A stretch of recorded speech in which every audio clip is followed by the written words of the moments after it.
Hey, what's good, man? Top of the week. Happy Monday to everybody out there coming off of a great Father's Day weekend. A belated happy Father's Day to all the wonderful dads out there. I hope you got a chance to do what you wanted to do, watch what you wanted to watch, drink what you wanted to drink, and eat what you wanted to eat. My name is Veejay, Vernon Husky, Big Vanilla Funny, and this is another episode of Veejay Said What I Said. You're catching us right now on Infanity TV. Before I go any further, make sure you go to Infanity TV on YouTube. Hit the subscribe button. We just keep climbing over them thousands and thousands of subscribers. Cracked over 10 grand last week, man, and it's growing more and more. Don't forget to reach out to me also too on my social media, the Big Vanilla Funny on everything. If you just go to any social media and you type in Big Vanilla Funny, trust me, my face, all of this right here, it's going to pop up for you guys. Great show for you guys lined up today, man. We're going to talk some NBA Finals. We have Game 5 in Boston tonight. The U.S. Open finished up yesterday. We'll get into all of that, too. Some fouls in the WNBA that people are overreacted to, in my opinion, and some great NFL deals and some great NFL storylines for the off-season going on. So sit back, ladies and gentlemen, boys and girls, relax, man, sit tight. We're going to go real fast, and there's a lot to cover on a blazing Monday for Veejay Said What I Said. Let's always start like we always do here with the word of the day. You guys know how we do the word of the day. We're going to break it down by life, and then we're going to break it down by sports. The word of the day, I thought about this. This is a good one. The word of the day today is deception. The reason why I picked deception, because there's a lot of deception going on in sports right now. But when you look at life, deception is something we deal with all the time. We deal with deception whether you like it or not, whether you agree with it or not, whether you admit it or not. There's a lot of deception that goes on in life. Let's look here at your kids, right? When you're a kid, right? You try to deceive your parents from time to time, so you could get a later curfew, or so you could kind of deceive a teacher so you get an extension on that project that your ass should have been working on 2.5, 3 weeks ago when Miss Jarman assigned it to you, but you took your time and you BS'd around and played around and didn't get it done. So you got to use a little deception. Maybe there's some things going on at home, or maybe your dog died. Remember that old one from the 80s and 90s? If you're my age, you remember that excuse right there. My dog ate my homework, which actually really did happen to me one time. My dog Snuggles ate my math homework in the 3rd grade. The teacher didn't believe me, but he really did chew up my math homework, and I got in trouble for that, for not turning in that homework assignment. But I was trying to deceive my teacher, Miss Jarman, a little bit, because the assignment was given to me like 3 days prior to that. I could have had it done and turned it in, but I waited to the last moment. Look at your work life. Look at work. Look at companies. Look at the way businesses run in America. Look at the job that you all hold right now. There's no deception going on there. Your boss tells you they love your work. They love how hard you work. Do they really love how hard you work? Or is that just something deceiving to tell you to keep you working harder? Great analogy I like to use with deception when it comes to that is, guy sitting outside on his lunch break, having a sandwich, can of soda, bag of chips. The CEO of the company pulls up in a Murcielago Lamborghini. Those bad boys run for about $250,000 a piece. Now probably upwards of $300,000, $350,000. Gets out the car, pulls out his briefcase, takes out his suit jacket, puts a suit jacket on. He's walking by the employee, and the employee goes, "Man, sir, it's a really nice car." He turns and looks back at that car. He looks at the employee. He goes, "You know what, young man? Thank you very much. But if you work really, really, really hard, and everybody in this building works really, really, really hard and puts in their effort, I can buy me another one next year." Oh, my goodness. I know that just touched some of y'all. But that's a little bit of deception, right? He was trying to make you believe that if you worked hard for him, you could then own a $250,000 Lamborghini. Deception. Deception in relationships, deception in your marriage and who you're dating with. Chris Rock is famous for saying when you meet somebody, you're not meeting them, you're meeting their representative. They have to put on the front. We have to try to deceive you at first so we can get past your brick wall, get past all your hurdles, get past all the obstacles and boundaries that you got set up. Hey, I was a guy that was in commission sales for 25 years. We used to live by a saying that says when somebody walks into the store, the last thing you do when they first walk in is talk about why they're there. I like to call it the eye test. I'm a big sports guy, as you guys can tell. Big movie buff, big comedy buff. You walk in my store, I'm working at a cell phone store or what have you, and you got on a team shirt or a team hat. I don't care what league it is. I don't care what team it is. I don't care from what era it is. I'm going to start to talk about that first. I'm not worried about your phone and your iPad or your Apple Watch or your Samsung or whatever you're here for. We ain't worried about that right now. Because you're deceiving me by telling me, oh, I'm just looking. No one goes to look at cell phones. You're either going to get one or you're not. If you got a cell phone, you go when you're ready to purchase a cell phone. Nobody goes, yeah, I'm going to take a shower, get dressed, and I'm going to go cell phone window shopping today. Hell no, that doesn't happen. You're trying to deceive the salesperson, and the salesperson has to be a little deceptive back to you because I got to get your wall down. I got to get your boundaries down. I got to get those barriers that you already have up. I got to get you to lower your hands and lower your fists. We're not here to fight. We're here to make a sale. Everyone wants to purchase, but no one wants to buy. It's crazy, right? You don't want to be sold, but you're there to spend money. Deception. When you look at sports lately, there's been a lot of deception in sports. Last week on Monday, I broke the news here because it was breaking news when we started on air here on Say What I Said, or it might have been the episode of the breaks that we were shooting for that day here at the great Infanity TV studios here in Los Angeles, California, that Dan Hurley had basically told the Los Angeles Lakers, no thank you. He wasn't going to take the 6-year deal for $70 million, decided to take the 6-year deal for $50 million to stay at UConn, $20 million difference. $20 million is a lot of money to leave on the tables, but there's a lot of deception in this story because over the last week now, we are hearing everybody's got to now put their card in of what was really going on.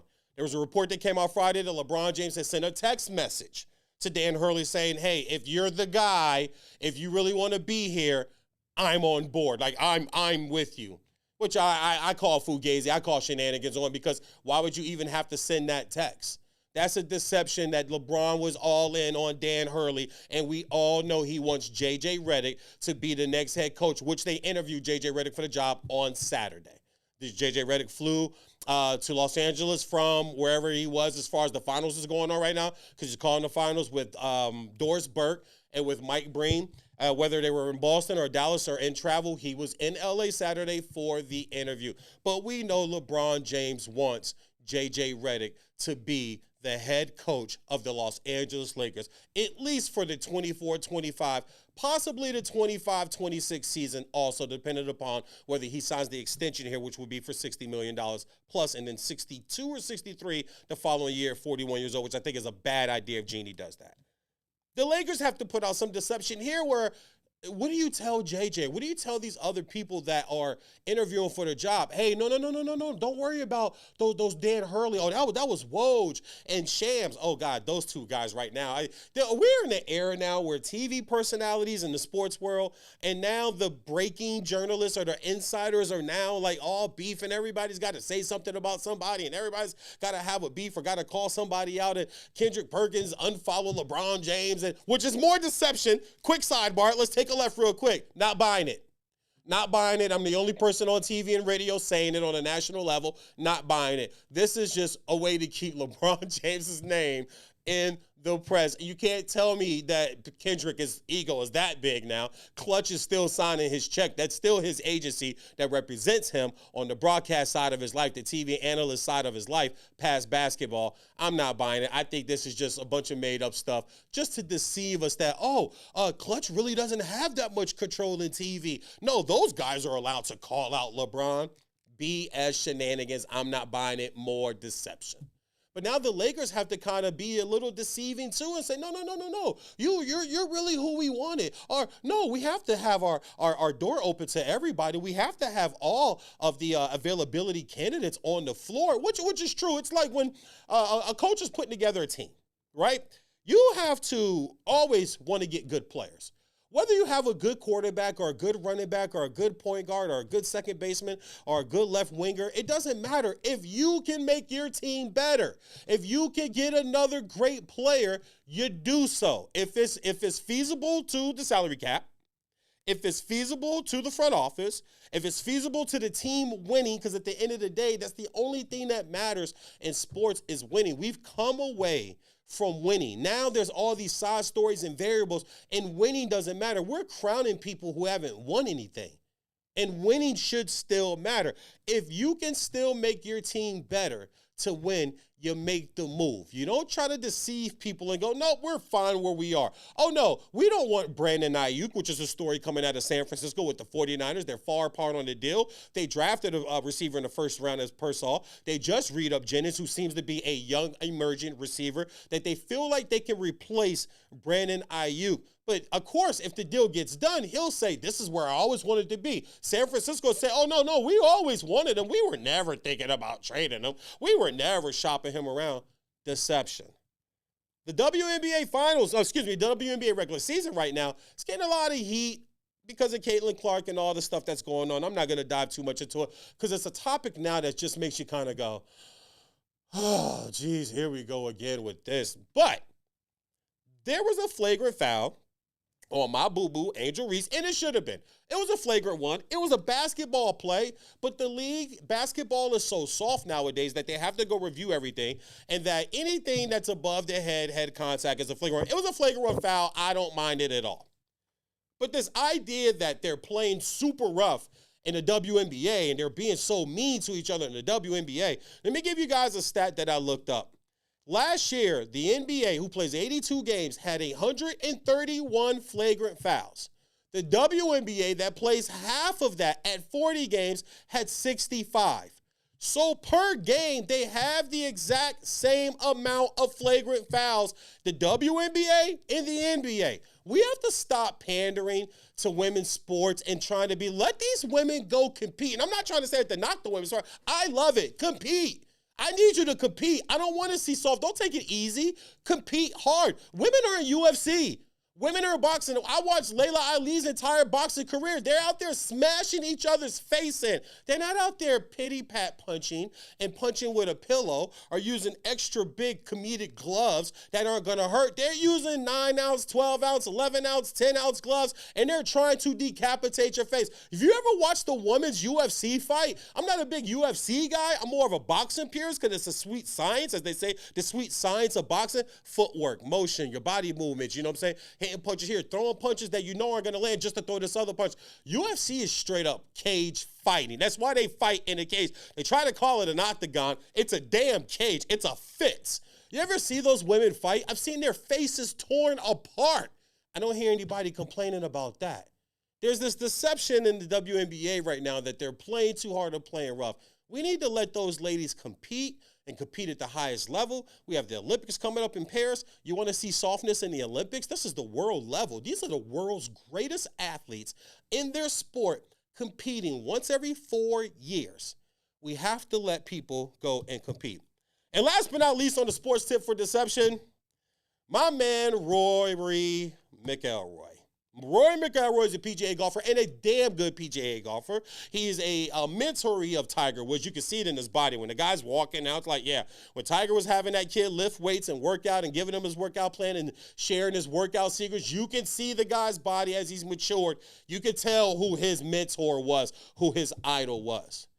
But the deception that we keep getting in golf is that there's going to be somebody to unseat Tiger. Let me take you guys back about 20 years.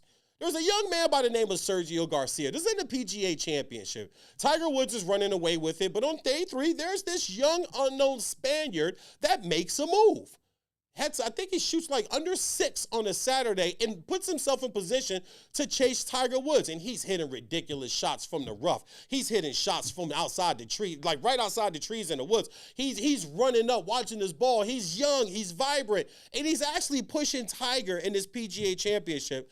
And Tiger ends up winning, but it was the arrival of Sergio Garcia. Sergio was going to be the guy. And then Phil Mickelson was going to be the guy. Jordan Spieth won a Masters, got a Jordan deal. Then we started to go, okay, Jordan. And Jordan Spieth is a great golfer. He's a beautiful golfer, okay? He's got one of the best swings. He's got one of the best complete golfing games on planet Earth. But we're always keep getting these guys. We keep getting deceived that we're going to get the guy that's going to be the next Tiger Woods, that's going to push Tiger Woods. And Rory McIlroy has been a guy for the last 10, 12 years that was supposed to be the guy. America's been dominating pretty much the majors, and they definitely want a European to come over here and take us out in one of the majors. Yesterday, the final round of the U.S. Open, you can hear chants of USA while he was about to putt. But once again, Rory does what Rory does, and Rory choked down the stretch. Between 8 and 13, he goes 4 birdies and 5 holes, then goes par, bogey, bogey, par, bogey. And the bogey putts that he's missing are all within 4 feet. Can we say cough jaw? Stop telling me there's a next Tiger Woods. There's a reason why people are so desperate to try to dethrone Michael Jordan. There's a reason why people were so desperate to try to dethrone Joe Montana, but rightfully so with Tom Brady. But we're always looking for the next one instead of just enjoying what we have. It is what it is. The past is the past. The greats are the greats. The legends are the legends. And even to swing back to J.J. Redick and this Laker deal, the deceptiveness of this whole thing is that he's ready to be an NBA coach. We're being propped up, or he's being propped up that he's ready to be an NBA coach. Listen, I've done color commentary. I've called color. I had to start at the lower levels of high school football, high school basketball. I think I did a middle school game one day out in I think it was out in Pasadena. I got called to a special needs school. They had a football game, and it was an 8-on-8 game. It was an 8 or a 9-man game. I said, sure, I'll take the game. And Fox Sports West, which was actually running high school football here before Bally's bought it out, was actually broadcasting the game, and I was working for them at the time. They called me, asked me what I'd do the game. I said, yeah, no problem, man. I'll go call the game. But I had to work my way up to Division I football, calling the Big Sky. I had to work my way up to calling NCAA Division I women's softball, the biggest of the programs, UCLA, Florida, Michigan, Stanford. I was calling those games for the Judy Garland Classic out here at Cal State Fullerton, which is a tournament they have in the spring every year before the season really gets going. J.J. Redick already getting NBA games, already calling the NBA Finals, and now going to be possibly the head coach of the Los Angeles Lakers, the most recognized basketball entity in the world. The deception is that this guy is ready and that he's actually earned it. When this is what privilege looks like. I know people really hate that word sometimes, but hey, I didn't make it up. It is what it is. Deception, people. We got to stop deceiving ourselves and stop being deceived in life. And that is definitely going to be the theme of today as we talk about the NBA Finals and we talk about some contracts in the NFL. And also, too, one legendary guy is calling it quits after next year. Is he deceiving us, or is he really going to retire, man? Y'all sit back, man. All that and more coming up on your Monday edition of Veejay Said What I Said, Infanity TV. We'll be right back, guys.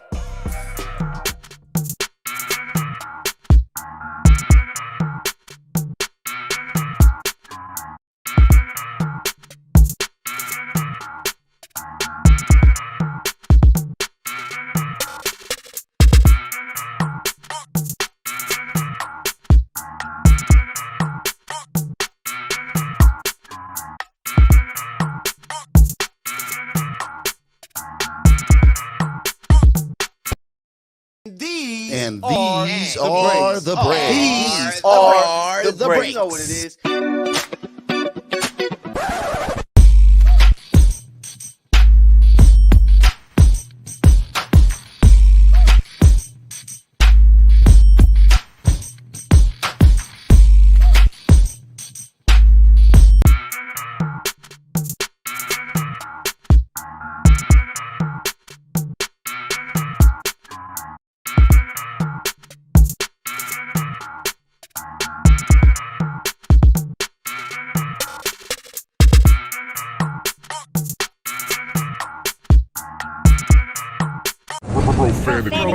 Profanity Nation. A podcast for the fans, by the fans. Dive deep into the topics the other shows miss. Raw and uncensored. And he's going to play team ball. His legacy is at stake. Rare, hard-hitting interviews with players, coaches, and you, the super fans. I'm not hating. I'm like, okay, cool. Good. 3 championships in 5 years. You're more than good, bro. Profanity Nation. Listen live or subscribe on your favorite podcast platform. Powered by Jesse Brown of Keller Williams.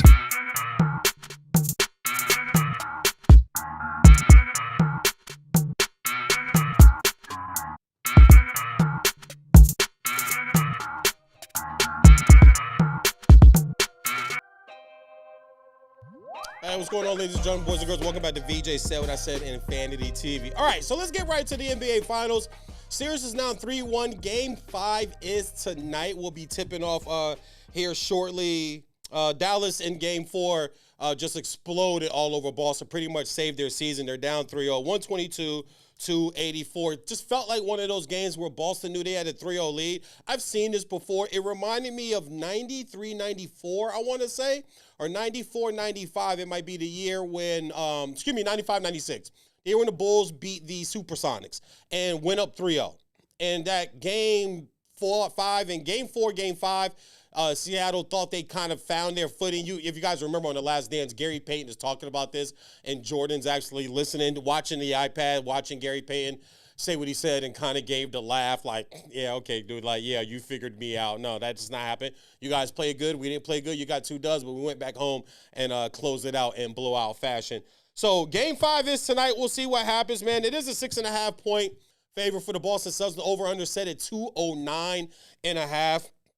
This series has been really weird to me. It really has. And the deception of this series is we thought we were going to get mega star power. We did. This thing is mega star loaded.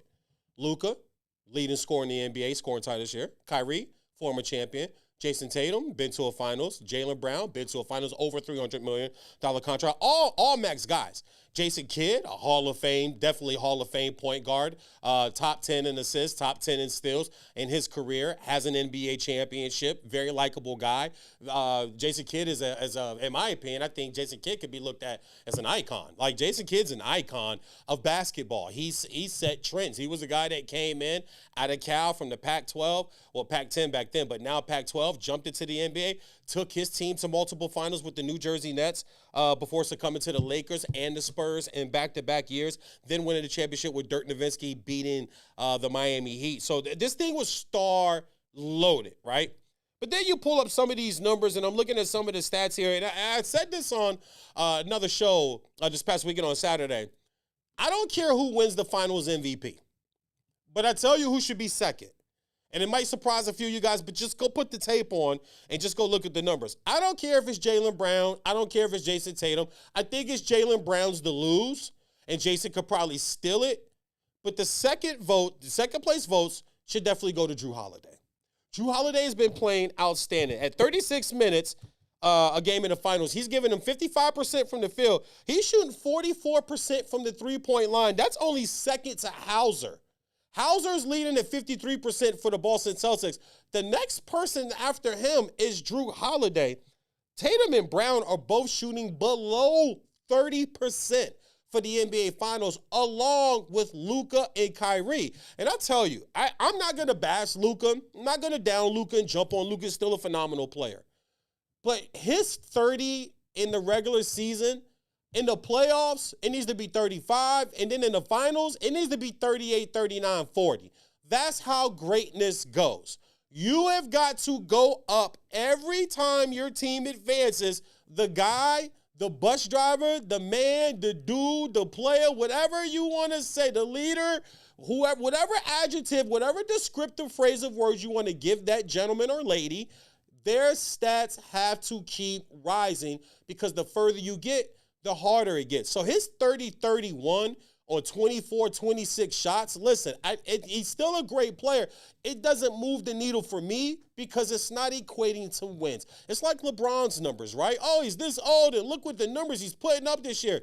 It's not equating to them winning. They're finishing between the 8th and the 10th seed. So the numbers and the scoring don't matter. If you peel that back and maybe get somebody else involved, maybe that might resort to winning. Something else I think also, too, we really got deceived in this series, too, was Dallas, the must-haves. I don't like calling them the bench players. Shaq likes to call them the others. I call them the must-have. Shaq likes to call them the others.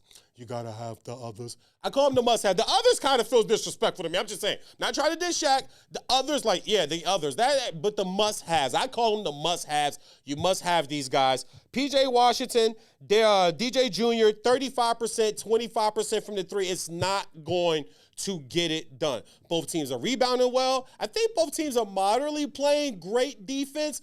At times, I think both teams could slip. If you look at the game 3 nights ago, you can't tell me Boston was playing any defense. They were getting smoked. And then there's times Luka got killed after game 2 of the defense he played, and some of the blow-bys that he gave up in game 3. So I think both teams are moderately playing great defense. This game is going to tip off shortly here for the title. I think Boston, to me, it feels like Boston closes this out and probably Kawhi closes it out in big fashion. My only downfall to this series, I would say, would be Kyrie. Now, you all know I'm a big Kyrie Irving fan. Afro Reed's my guy. But I thought that he did a great job talking about the Boston fans and the Boston incidents and all the stuff with Boston leading up to the finals. I thought he did a great job handling that. But then I thought once the ball got tipped and he got on the court, it felt like to me that it affected him more than he thought it would. I don't think Boston cares. The Kyrie sucks chance is just what fans are going to do. I mean, hell, there's a video that went viral of fans fighting each other. This young guy's pummeling this. Oh, you can tell the guy's, he's got gray hair and he's got a cul-de-sac at the top of his head. You can tell the guys, you can tell this kid's young. This kid's pummeling this guy. And it's their own fans at the watch party at the arena the other night. So I don't think they're thinking about Kyrie. But I thought Kyrie thought that it would be more venom and that would drive and fuel him. And when it wasn't there, I saw a lot of ISO read, which is good sometimes, but against the best team in the league, which Boston has been all year long, you got to move the ball side to side. You got to get defenders moving their head. You got to get defenders moving. If I can stand on the weak side and peek over to this side and just watch you dribble, cross off, dribble, step back, dribble. And my guys just standing here just waiting, I don't have to do anything. It's like in football. If you're not going to motion at least 2 or 3 guys, and my middle linebacker or my all-pro star safety can just sit and watch you call out signals and then snap the football, good luck. Good luck against Ed Reed, right? Good luck against a Troy Polamalu. Good luck against a Charles Woodson. Good luck against a Deion Sanders, who the receiver's just going to line up there and he's not going to take Deion in motion. Good luck. If that's your plan, hey, I'm not here to tell anybody what kind of plan to run, but I'm just going to say, okay, good luck with that, buddy. So I thought with Kyrie, there was a sense of, I'm past this. It all happens to us, and that's a part of deception.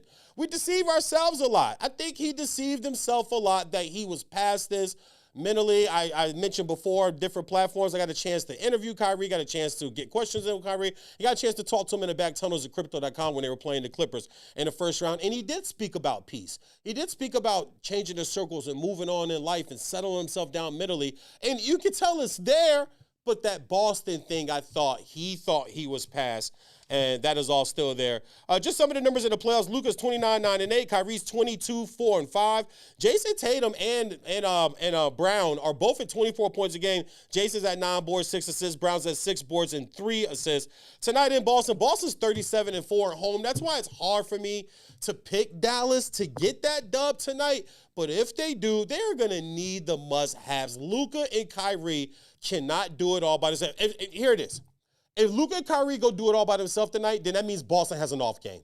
They have a lot of weapons, guys. They really do. And once again, Drew Holiday, who I love. You talk about just a constant professional, humble, quiet. And I don't need my star to be quiet. I like guys that talk. I talked. When I play sports, I was a talker. I'm a talker now. I go play golf, I'm talking. We get some drinks going and some Mary Jane going. By the second or third hole, I'm running my mouth. I'm talking trash. This is competition. We all good. We're gonna go have a sandwich or some chips and a drink after our round. Everything is cool. But while we're out here, I go play some pickup ball. I'm talking. That's just what some of us do. Drew Holiday is not that guy, but just a constant professional. And what he's been giving them, 6 boards and also 4 assists. When you watch him, he's just never out of his character, right? He never plays outside of himself, ever. Like, you never see him do something and you go, wow, why would Drew Holiday take that shot? Or wow, why would Drew Holiday make that pass? He always does the right thing. If that guy was 6'5", 6'6", my God, some people would be in trouble. But also, too, on the defensive side of the ball, he is always ready to defend and lock you down. Offense, there's some guys, Kevin Durant can roll out of bed and put on a pair of sneaks, grab a bag of Doritos and a juice box and go give you 30. It's nothing for him. It's nothing for Steph. It was nothing for Kobe to roll out of bed and go drop 40. Mike, Bird, guys that can just go get buckets. They didn't need to pass, get everybody involved. You can have all eyes on them. You can double them. That shit didn't matter. They go get buckets. Defense is a different thing. Defenses want to. Defense is, I want to do this. I want to lock in. I want to box out. I want to get this rebound. I want to pick his pocket. I want 2 steals. Like, not passing lane steals. No, I want to rip somebody twice in this game. I want cookies. I want to snatch cookies twice in this game tonight. I'm getting me some cookies tonight. That's a want to do it. Dennis Rodman wanted to. Draymond Green wanted to. Giannis Antetokounmpo wants to. Defensive, Dikembe Mutombo, Alonzo Mourning. Defenders want to. It's a want thing. Drew Holiday wants to get that Brocky solid running back style body in front of you. Great with his hands once you show him the ball. Don't show Drew Holiday the ball, man. He can snatch it from you in a heartbeat. But tonight, I would love to pick Dallas. Because I would love for the finals to go on. You know, you guys don't know how hard it is in radio the summertime. This is about to be the hardest time of radio and TV in the way we're moving right now. Because once the finals are over, we can only talk about Caitlin Clark in the WNBA so far. Give me the Boston Celtics to close it out tonight. They'll win another championship, and they'll shut me up because I'm a guy that's been banging on it for the last 3 or 4 years. But I've had every right. They've been very good. Been to a lot of conference finals, even been to a finals up 2-1. Didn't cash in. They cash in tonight. Congratulations to the Boston Celtics. I'm saying it like it already happened. The 23-24 NBA champs. All right. Sit tight, man. When we come back, we're going to talk some NFL deals. Somebody, like, there's some quarterbacks. Woo! And I'm going to tell you who might be the first $60 million a year quarterback. Some of y'all not going to like it. Some of you guys might be surprised. Veejay said what I said on Infanity TV. Y'all sit back. We'll be back in a sec.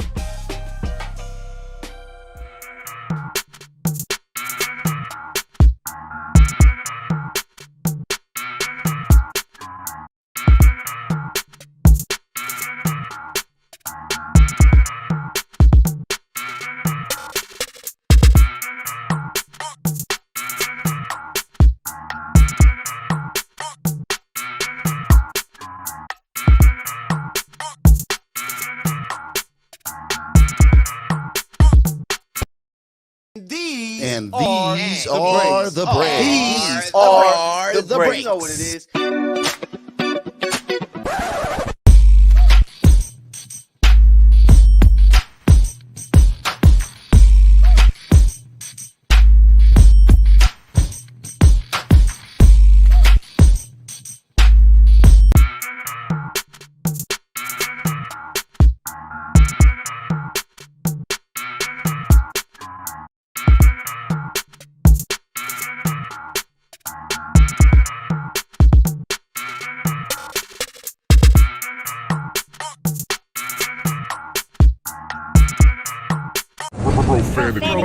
Profanity Nation. A podcast for the fans, by the fans. Dive deep into the topics the other shows miss. Raw and uncensored. And he's going to play team ball. His legacy is at stake. Rare, hard-hitting interviews with players, coaches, and you, the super fans. I'm not hating. I'm like, okay, cool. Good. 3 championships in 5 years. He's more than good, bro. Profanity Nation. Listen live or subscribe on your favorite podcast platform. Powered by Jesse Brown of Keller Williams.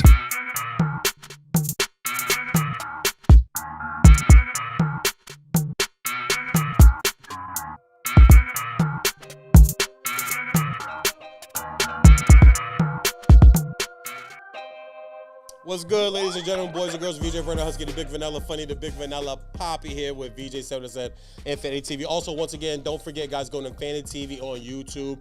Click the subscribe button, man. We got a lot of great shows, great bunch of things going on over here. Even on WNBA, man, Spark Show. There's other shows here. Great content, great stuff.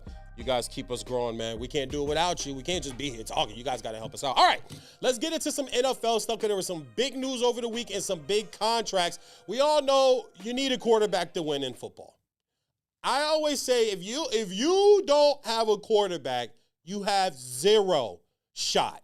You have zero shot to make the playoffs now. Now in the NFL, you don't have a QB, you can't get to the playoffs. If you look at the top paid QBs in the league, these are playoffs guys. Joe Burrow, been to a Super Bowl. Jared Goff, been to a Super Bowl. Justin Herbert and Lamar Jackson, 2 MVPs. Jalen Hurts, been to a Super Bowl. You have Deshaun Watson, Kirk Cousins, Patrick Mahomes.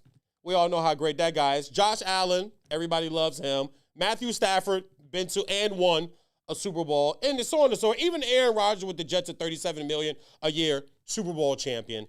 and been to a Super Bowl. Then you got Daniel Jones, which is just a monumental mistake. 15 touchdown passes got him $40 million because they wouldn't run a road game up in Minnesota. I'll never figure that out. But the Giants are going to pay for that, just like Dallas is going to pay for what they've done and now what's coming up this year. But the big news this week was Trevor Lawrence, Mr. Former #1 overall, one of the highest recruited kids ever out of college, compared to John Elway and Andrew Luck as far as just the stature of where he could be, his elite talent level, the prospect possibilities, those type of deals. 6'6", 220, big arm, just Mr. All-World. Gets a ridiculous deal where he's going to get $200 million guaranteed dollars, $142 fully guaranteed, goes up to $200 with a bunch of incentives, cannot be voided until 2031. And at 25 years old, the Jacksonville Jaguars are saying, this is our guy. We're hitching our wagon to him. This is year 4 we're going into. You expect a step. Last year, people have to remember, they were the #1 seed in the AFC until he got hurt. Reminds me of the Ravens 2 years ago. The Ravens were the #1 seed in the AFC until Lamar Jackson went down in the second week of November, and they just haven't recovered, even though finishing as the #1 seed last year, but couldn't score more than 14 points. I don't know what happened with the play calling there in the AFC Championship game against the Kansas City Chiefs, who went on to win the Super Bowl. They'll be going for 3 in a row. There'll be a lot to talk about coming up on episodes in the future leading into this season or not. But now what this does is now opens the door of Pandora's box, okay?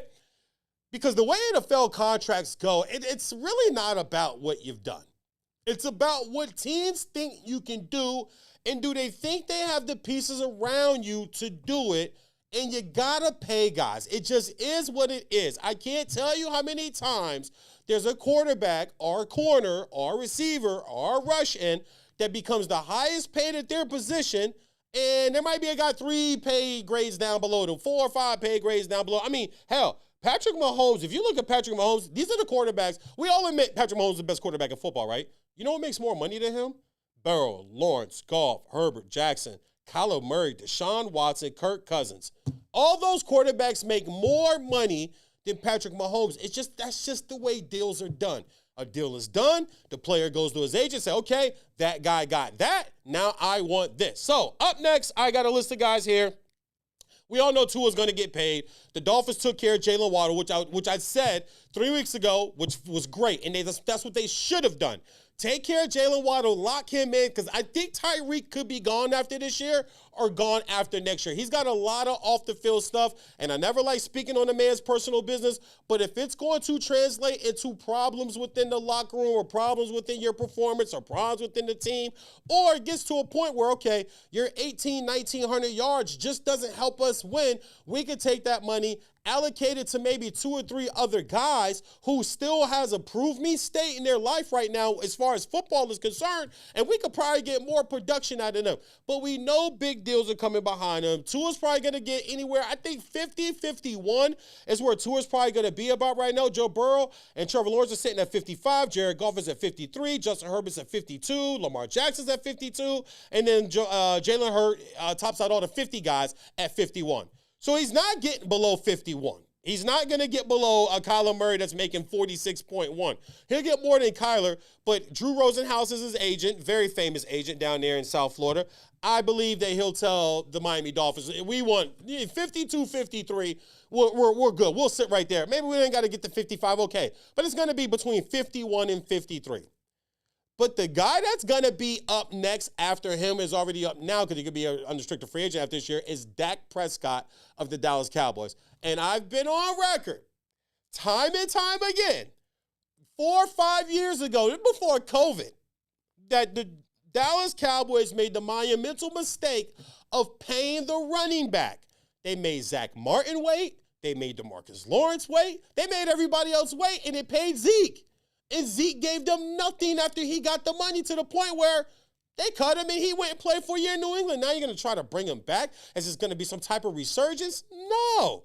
But you can see what his personality characteristics and some of the flaws he had coming out of Ohio State, what type of guy he is and what type of guy he was going to be. Yeah, you run hard when you broke.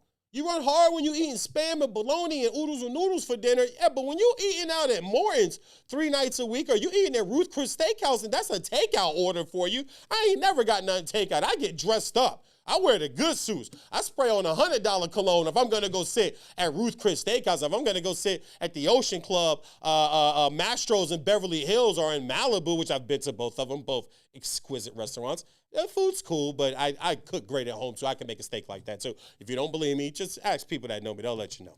But Dak Prescott is probably going to be your first $60 million quarterback.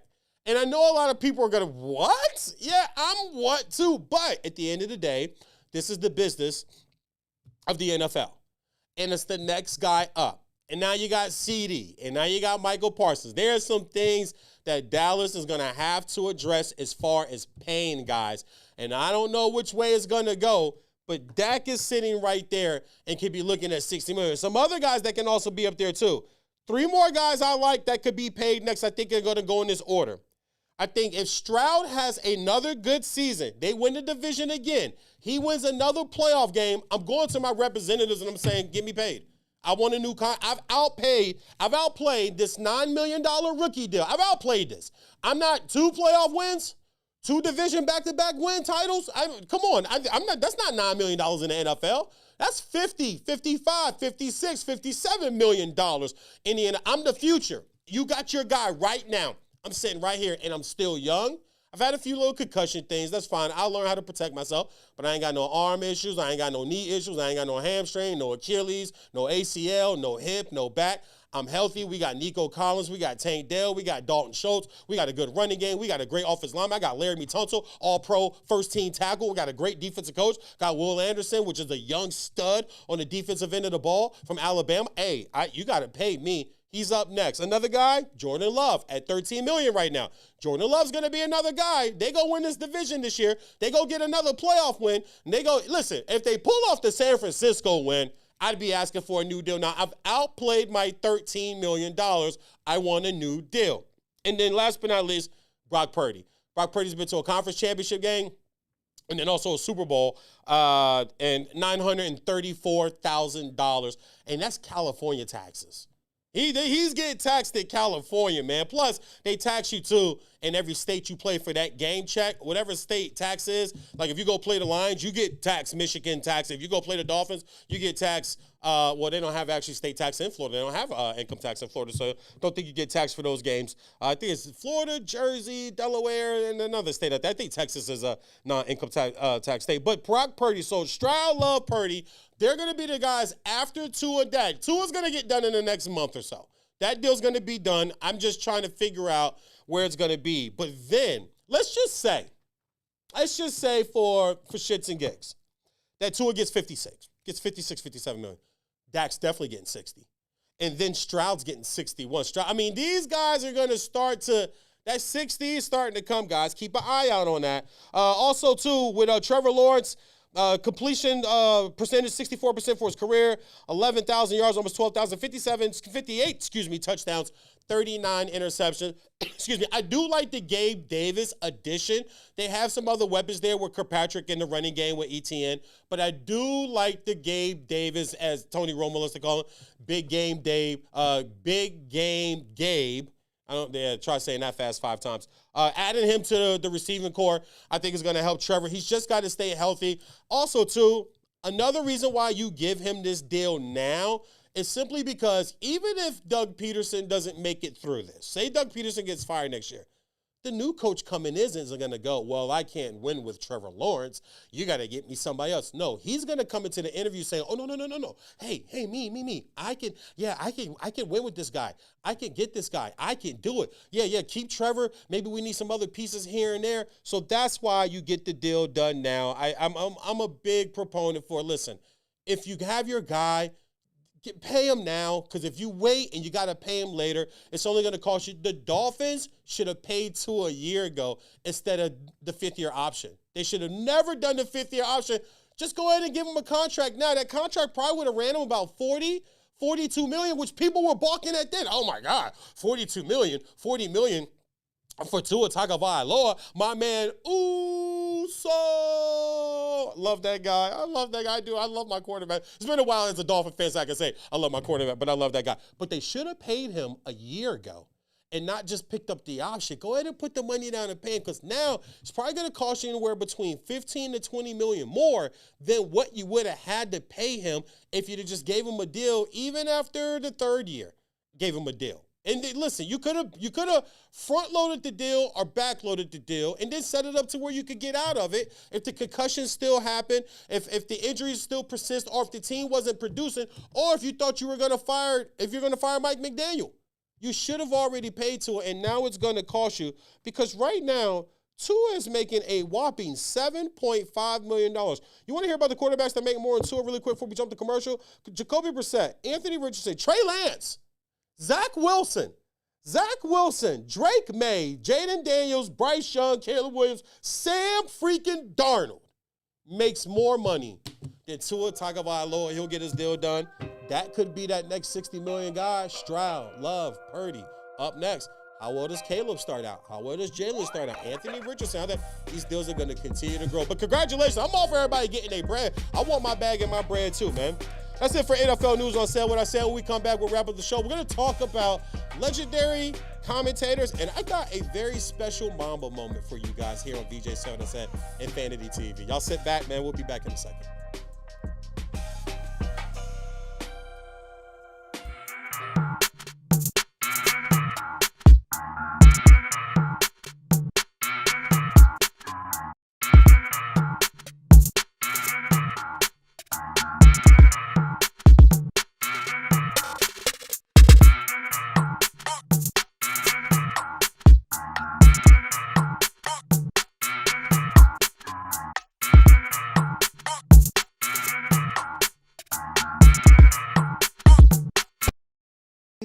And these are the breaks. These are the breaks. You know what it is.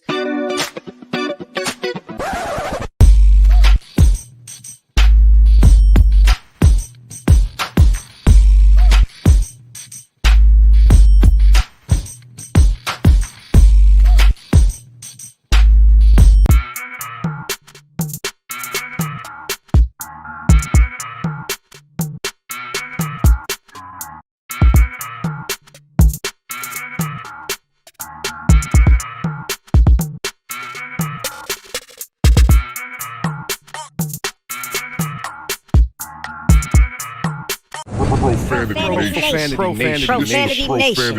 A podcast for the fans, by the fans. Dive deep into the topics the other shows miss. Raw and uncensored. And he's going to play team ball. His legacy is at stake. Rare, hard-hitting interviews with players, coaches, and you, the super fans. I'm not hating. I'm like, okay, cool. Good. 3 championships in 5 years. He's more than good, bro. Profanity Nation. Listen live or subscribe on your favorite podcast platform. Powered by Jesse Brown of Keller Williams.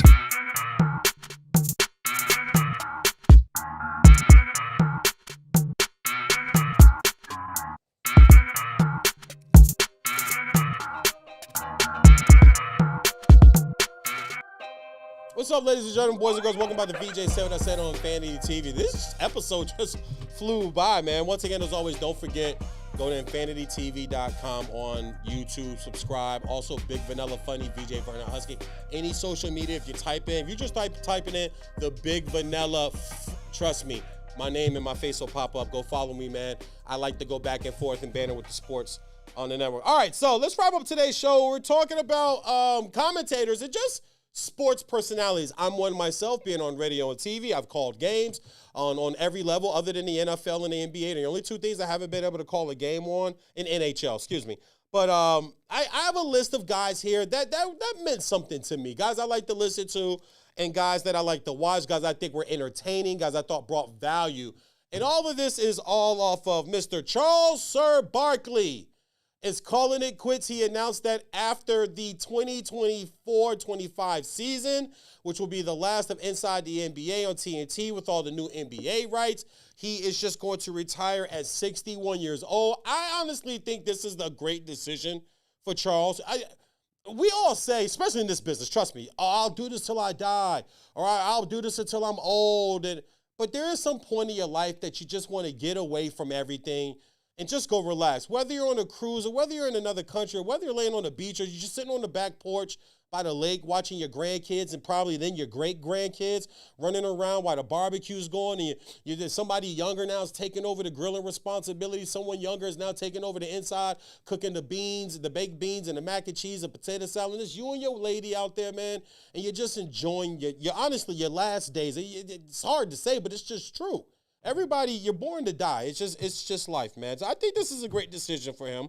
25 years he's been broadcasting, which will be 25 years. It's 24 now, be broadcasted 25 after next season. And he did mention about passing on the torch. I had a little beef with that because Jamal Crawford, Vince Young, I don't think they've done enough. I think Draymond Green will probably be the next kind of Charles Barkley personality guy to step on and take his place. But just some guys here that just really touched me, man. John Saunders, you guys remember him from Sports Reporters, which was my favorite show, came on Sunday mornings at 9 a.m. on ESPN. It was one of my favorite shows. I rarely ever miss it. And that was before DVR, so you had to get up. But during football season, it was great because you're already up. You're cooking breakfast, you're doing your fantasy leagues, you're getting the snacks and stuff, getting everything prepared to watch Sunday football. And then John Saunders comes on with Bob Ryan and LaDuca and all the other journalists sitting around. And it wasn't yelling and debating. They were just talking sports. My very first TV show that I ever had, Veejay's on Sportsmanlike Conduct, back in Farmington, Connecticut on Nutmeg TV, which is a local access channel back there that was recommended to me by Pete Saccone. Shout out to my man Pete Saccone from the ESPN radio department when I didn't have enough credentials to get in ESPN. He goes, this is what you do. Go here. Do this. Try this, da-da-da-da-da, and all that. And I went and did it there. My show was like Sports Reporters. I got some friends that I knew that knew sports. I told them all to throw on a suit jacket or a collared shirt or dress up, whatever. We had a small coffee table. We had 4 like office chairs, and we just sat there, and I was the point guard. And we just talked sports. It wasn't a big debate. It wasn't yelling and screaming. So John Saunders touched me there. Stuart Scott. R.I.P. to Stuart Scott and John Saunders also, too. Also, John Saunders, big hockey guy. Not a lot of black journalists and black sports broadcasters are big hockey guys. He was one. He actually played. He was really good. Stuart Scott. What can you say about Stuart Scott, man? Cool as the other side of the pillow, right? I mean, he gave us all the cool sayings. He was the guy that made sports broadcasting, sports anchoring cool. Pat Summerall and John Madden. Once again, like, what more is there to say? They're the entity of my life when it comes to television football. You hear those guys, they were on CBS, and then they went over to Fox. Then Madden went to Monday Night Football before he went off to retire. And RIP to both of those gentlemen also there, too, though. Marv Albert with his legendary Jordan for 3, Reggie Miller for 3. Yes. His yes. They named a network after that. Yes became a network, became the Knicks and the Nets network, and Marv Albert. What more can you say about Marv Albert, the voice of basketball, the voice of the NBA over the last 40 years? You got Mike Breen. I think Mike Breen's that guy now, but before Mike Breen, there was Marv Albert. Chris Fowler, Lee Corso, 2 ESPN college football guys. Lee Corso on the Game Day Show. Chris Fowler calling the primetime games with Kirk Herbstreit. Just the way he describes games, break games down, his voice fluctuations, I love. My top guy right now, Gus Johnson. Gus Johnson's not just a play-by-play guy. He's an entertainer. Also, HBCU, went to Howard University, my old stomping grounds back in the day. And then also out here in L.A., got to get 2 L.A. guys in there, right? It's so easy. I can close my eyes and throw a dart. Vince Scully, Chick Hearn. You talk about those 2 guys. Chick Hearn, he dubbed the name Big Game James. Chick Hearn is as legendary as they come. Vince Scully is as legendary as they come. And Vince Scully, a lot of people will tell you, Vin is the greatest to ever do it. That is a universal opinion that he is the greatest play-by-play guy in any sport on any level to ever do play-by-play. So those are guys I think about when I hear a guy like Charles Barkley, whether you agree with his takes or not, whether his takes are a little outlandish, and then some of his off-basketball stuff I can do without. But I always thought he brought insight. His picks be wrong as hell, but he did tell the truth a lot. He was very entertaining. Open the doors for guys to be able to just say, hey, look, that guy sucks, or that guy's not good, or they're not going to win. You can't do this, or you can't do it this way. You can't do it that way. Where most people try to tiptoe around, Barkley was just a straight shooter. I'm not sure how much I'm missing, but I will tell you this. When I was a kid, Barkley was the guy I wanted to be. Everybody wanted to be Jordan, Magic, or Bird. And in my mind, I wanted to be Charles Barkley. Charles Barkley was the first NBA superstar I saw in person. My step-pop, Glenn, took me to the Washington Bullets. and Philadelphia 76ers, I was having some problems in school. And my mom thought it'd be good if we got some time out here, get some tickets, take V to the game, get out, talk to him. Because I wasn't listening to my mom at the time, young, hard-headed teenager, right? And I remember we went to the old Capitol Center in Landover, Maryland. The thing isn't even open anymore. Old arena before they moved to D.C. And got a chance to sit and watch an NBA game for the first time in my life. It was against the 76ers. It was Charles Barkley. And I fell in love with the guy since then. I wanted Barkley to beat Jordan in the finals. In the 94 finals with the Phoenix Suns, I was pulling for the Suns, man. I wanted Barkley to win the championship so bad. I remember when they lost in Game 6. I remember him walking off the court and not even able to lift his head. He was looking at his finger, kind of undoing the tape on his hand.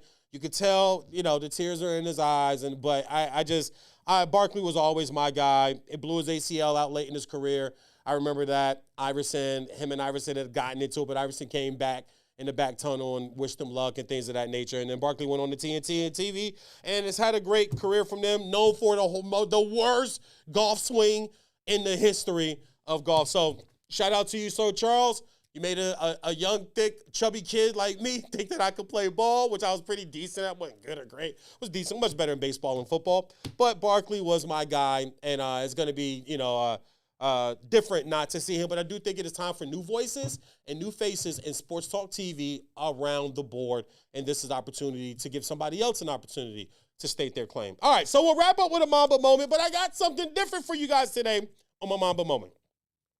I got a combo Mamba moment because there was somebody that had a pure Mamba moment yesterday. And there was somebody that had a non-Mamba moment. Told you earlier in the show, Roy McIlroy blew the U.S. Open, the 124th U.S. Open in Pinehurst in North Carolina, and the number 2 course yesterday. Had a 2-stroke lead between 8 and 13, 4 birdies, 1 par, last 4 holes, 3 bogeys and a par, and all 3 bogey putts were within 4 feet. You know how many bogey putts he missed within 4 feet all season long up until yesterday, guys? 0. None. He missed none. The pressure of the U.S. Open, the pressure of getting the monkey off his back from it being almost 10 years since last time he won himself a major. And this has been the story of Rory.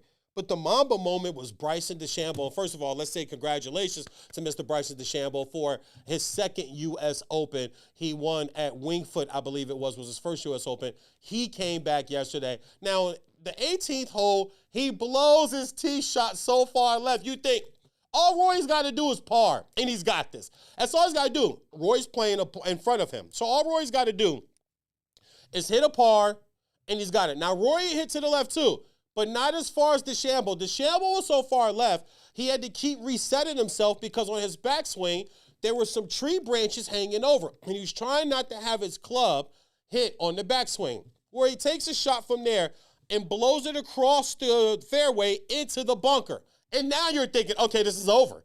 This is over. Roy's going to get it. This is the moment. Roy still hasn't putted yet. This is the moment. Roy goes to putt and misses a 3'9" putt that rims out. That's so non-Mamba, Rory. Come on, bro. You Tiger Woods mentored you. You model yourself after Tiger would have sunk that thing with his damn eyes closed. He'd have had Bryson DeChambeau pissing in his pants thinking he was going to catch him and beat him for a U.S. Open. But then Bryson takes a shot from the trap and puts that bad boy within 4 feet with a down slow slope to the hole, and then he pars the hole, wins the U.S. Open. He showed his Mamba mentality because Bryson was up the first 11 holes. Rory's 4 out of 5 birdies put him in the lead. Bryson then went and bogeyed on 11. That dropped him 2 strokes down. You can mail it in. You can give up. You can say, well, I got one U.S. Open. It just wasn't my Sunday on Father's Day. While he's playing with the Payne Stewart button on the back of his hat, his last U.S. Open, when Lord rest his soul too, died in a plane crash, was on that same course. He hit the shot on 17th to take the lead and then won it on the 18th. That's the famous fist pump from Mr. Payne Stewart. One guy had a Mamba moment. One guy had a non-Mamba moment. That is the difference in champions in sports. Can you lock in when things are against you? Can you zone in when everything's not going so right and still get the damn job done? That's what Kobe was about. That's what the Mamba stuff is all about. Do you have the discipline? Are you that locked in? Are you that zoned in? Are you that focused? Kobe used to use the word focus a lot. And then Roy, to top it off, leaves right afterwards. Does it take the press? I don't mind it. It's just not a good look, and it's definitely not a Mamba moment. Congratulations, Bryson DeChambeau, on your second U.S. Open. I believe his fifth major, if I'm not mistaken. His fourth or his fifth major, doesn't matter. Next year, they'll be at Oakmont, another killer tough course, man. So Mamba moment, non-Mamba moment. All right, guys, that wraps it up for Veejay. Said what I said. I appreciate all you guys for tuning in today. You guys go and enjoy the NBA Finals night. Enjoy your week. Once again, happy belated Father's Day to all the dads out there, man. Kiss and hug your loved ones, and as always, be good. And if you can't be good, hell, at least be good at it. God bless, man. I'll see y'all next week.